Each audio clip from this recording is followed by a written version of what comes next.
আমি আজ ফেসবুকের ধ্রুবতারাদের খোঁজে পেজ থেকে নেওয়া একটি সংকলন পাঠ করব। এটি পোস্ট করেছিলেন সুবীর সরকার ব্যান্ডেল থেকে। আমি ফেসবুককে, সুবীর বাবুকে এবং ধ্রুবতারাদের পেজের যিনি অধিকর্তা বা যিনি কর্তী, তাদের প্রত্যেককে, গোটা টিমকে জানাই আমার এই চ্যানেলের তরফ থেকে প্রথমেই আন্তরিক ধন্যবাদ। এই বলে আমি আজকের পাঠ শুরু করছি। দৃঢ় কণ্ঠে বলেছিলেন, বুঝতে পারছি না কোথায় আছি, লন্ডন না আমেরিকায়। আমি এখানে যে উপস্থিত তাতেই আমি লজ্জিত। তারপর স্টেজ থেকে নেমে এসে হনহন করে প্রেক্ষাগৃহ ছেড়ে চলে গিয়েছিলেন। চলচ্চিত্রে বিশেষ অবদানের জন্য মৃত্যুর 1 বছর আগে বিএফজের লাইফ টাইম অ্যাচিভমেন্ট পুরস্কার পেয়েছিলেন উৎপল দত্ত। এর আগের বছর আগন্তুক ও পথ ও প্রসাদ অভিনয়ের জন্য ওই সংস্থার সেরা অভিনেতার পুরস্কারও পেয়েছিলেন। পুরস্কার প্রদান অনুষ্ঠান 1992 রবীন্দ্র সদনে। পুরস্কার ঘোষণার পর্ব চলছে, সবটাই হচ্ছে ইংরাজিতে। উৎপল দত্তের নাম যথারীতি ঘোষিত হলো সেই ইংরেজি ভাষাতেই। মঞ্চের ওপরে উঠে কার্যত এক প্রকার বোমা ফাটানো। বুঝতে পারছি না আমি কোথায় আছি, লন্ডন না আমেরিকায়। আমি এখানে যে উপস্থিত তাতেই আমি লজ্জিত। কতটা মূল্যায়ন উৎপল দত্ত সম্পর্কে হয়েছে বলা বেশ কঠিন। তবে চলচ্চিত্র সমালোচক বোদ্ধারা বলেন, তিনি বাণিজ্যিক হোক বা তথাকথিত আর্ট ফিল্ম, বাংলা অথবা হিন্দি অভিনয় সূত্রে তিনি সত্যি সব্যসাচী। যেমন ধরুন না, এটা আমারই ব্যক্তিগত মত, এটা লেখার পাঠ নয়। গোলমাল কি অভিনয়!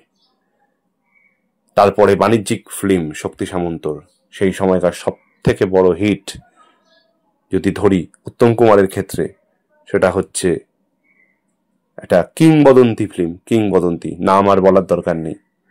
আবার মিঠুন চক্রবর্তীর ক্ষেত্রেও শক্তি সামন্তের আরেকটি ফিল্ম, সেটারও নাম বলার দরকার নেই। ঠিকই ধরেছেন, গেস করে নিয়েছেন, আমি নতুন করে নাম বলছি না। তো এই দুটো ফিল্মের কথাই যদি আমি বলি, উৎপল দত্তের কি কমার্শিয়াল অ্যাক্টিং, কিন্তু তার মধ্যেও কি প্রতিভার পরিস্ফুটন। অথচ দেখুন আগন্তুক, ওফ কি অভিনয়। কিংবা জনঅরণ্যে, ওফ অপূর্ব অপূর্ব অপূর্ব বললেও কম। কি যোগ্যতা আছে আমার উনার সম্পর্কে প্রশংসা করার।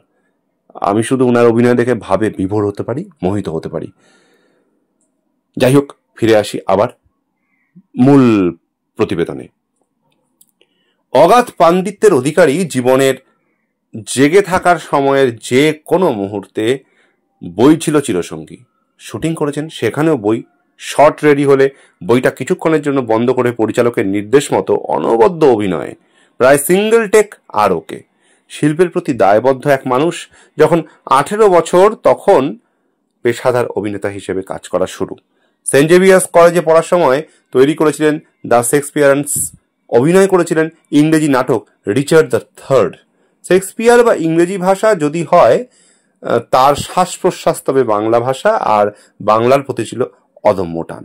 সেই টান কেমন তিনি দেখিয়েছেন বাংলা চলচ্চিত্রের পুরস্কার প্রদান অনুষ্ঠানে। আরেকটা কথাও অ্যাডেড ইনফরমেশন দিয়ে রাখি, আপনারা জানেন সপ্তপদী সেই বিখ্যাত সিন, অথেলোর অভিনয় করছেন উত্তম কুমার, সেই ইংলিশে ভয়েস ওভার দিয়েছিলেন কিন্তু উৎপল দত্ত স্বয়ং।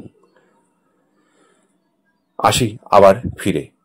এই প্রতিবেদনের উদ্দেশ্য এটাকে বলা যে এত ইংরেজি ভাষার চর্চা, এত ইংরেজির প্রতি গভীর জ্ঞান ও দখল থাকা সত্ত্বেও দেখুন মানুষটা আদ্যপান্ত বাঙালি, ধুতি পাঞ্জাবি পরা একটা লোক, যিনি অত বড় নাট্যকার।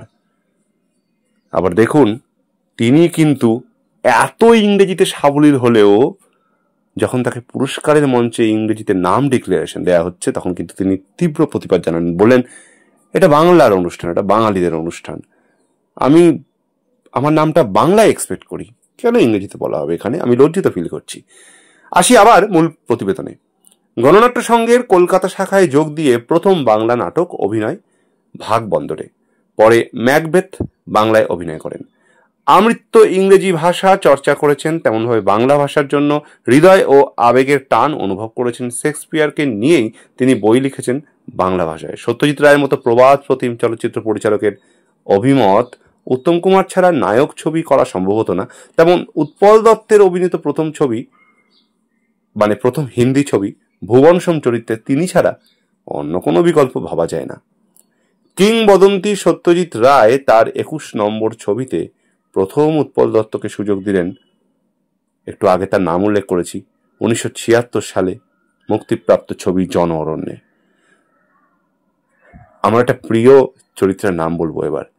জয় বাবা ফেরুনা সিনেমাটার কথা ভাবতে গেলেই গা কাটা দেয়। সেই ছবির ভিলেন মগনলাল মেঘরাজের চরিত্রে অন্যতম তুরুপের তাস অবাঙ্গালির বাংলা উচ্চারণ উৎপল দত্তের অভিনয় গুণে অনবদ্য।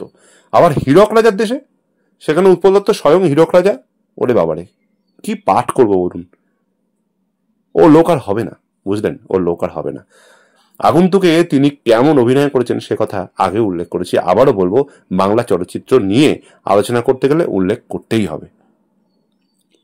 উৎপল দত্তের দুটি অভিনয়ের বৈচিত্র্য, অভিনয়ের শৈলী, অভিনয়ের ধারা রীতিমতো বাংলা ফিল্ম ইন্ডাস্ট্রিকে কাঁপিয়ে দিয়েছিল।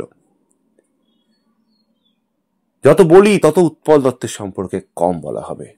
আজকে উৎপল দত্তকে শ্রদ্ধা জানাতে ছোট্ট একটা প্রতিবেদন তুলে ধরলাম। যদি ভিডিওটিকে ভালো লাগে তাহলে লাইক, কমেন্ট, শেয়ার করবেন, আর চ্যানেলটিকে সাবস্ক্রাইব করতে ভুলবেন না।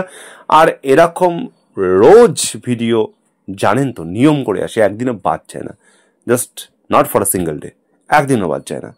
তো এই পরিশ্রম, এটাকে আরও রেগুলারাইজ করতে, আমার পরিশ্রমটাকে আরও বেশি সফল করতে আপনাদের ভালোবাসা, ব্যাস এইটাই দরকার, আর কিচ্ছু না। এইটাই সব কিছু, একমাত্র এটাই, এর বাইরে আর কিচ্ছু হতে পারে না।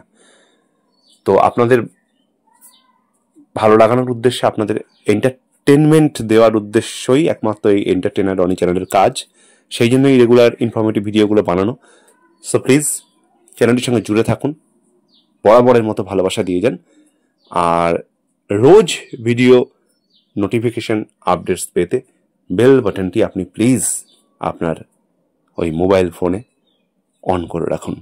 তাতে যখনই ভিডিও আপলোড হবে প্রথম আপনার মোবাইলে নোটিফিকেশনটা যাবে, আর আপনার সেই ভিডিওটা মিস হবে না।